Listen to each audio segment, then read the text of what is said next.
সতী চড়ল পেঁচায়, লক্ষ্মী চড়েন ঘাসে। তাই না দেখে নন্দী ভৃঙ্গি ডিগবাজ খায় ঘাসে।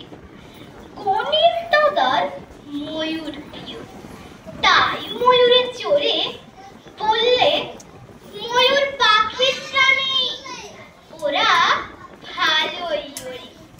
হিরো কার্তিক চড়ল সিংহে। সিংহ বললে, ওরে এক্ষুনি না, নইলে মুখে কামড়ে দেব জোরে।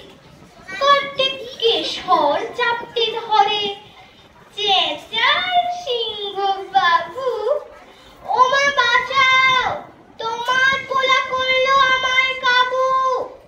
শুনেই দুর্গা দৌড়ে এলেন, লাফিয়ে এলেন ভোলা। এসেই দেখেন ছেলে মেয়েদের সবার গাল ফোলা। শিব বললেন, কি হয়েছে বল তো তাড়াতাড়ি, পরের বাহন নিয়ে কেন সব করিস কারাকারি। আদ্যিকালের বাহনে সব প্রতি বস্তা পচা, কোথায় গেলি নন্দে ভৃঙ্গে, আনতো আমার রাজা। সাত সকালে ঝগড়া ঝাঁটি ধরলো আমার মাথা। এসব বাহন অচল এখন, বোকাস বাজে চাতা। চুকছে কতই বদলে গেছে, বলবো তোদের সে কি। ইঁদুর ছুঁচো আর চলে না ময়ূর পেঁচা ঢেকি।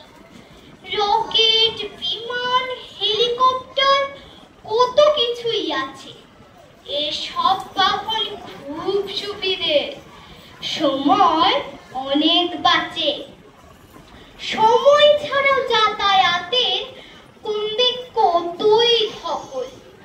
চাইছি আমি এরা বাহনের জায়গা করুক দখল। কনসাকে তো লক্ষ্মী সুরো উঠল নেচেকে, বলল, আমরা লাকি তোমার মতো ড্যাডি পেয়ে। অবাক হয়ে দেখছো কি মা, বাবার কাছে শেখো। নতুন বাহন দিলেন বাপি, সবাই মনে রেখো। ড্যাডি আমাদের ফ্যান্টাস্টিক, উদার পরাণ খোলা। আয়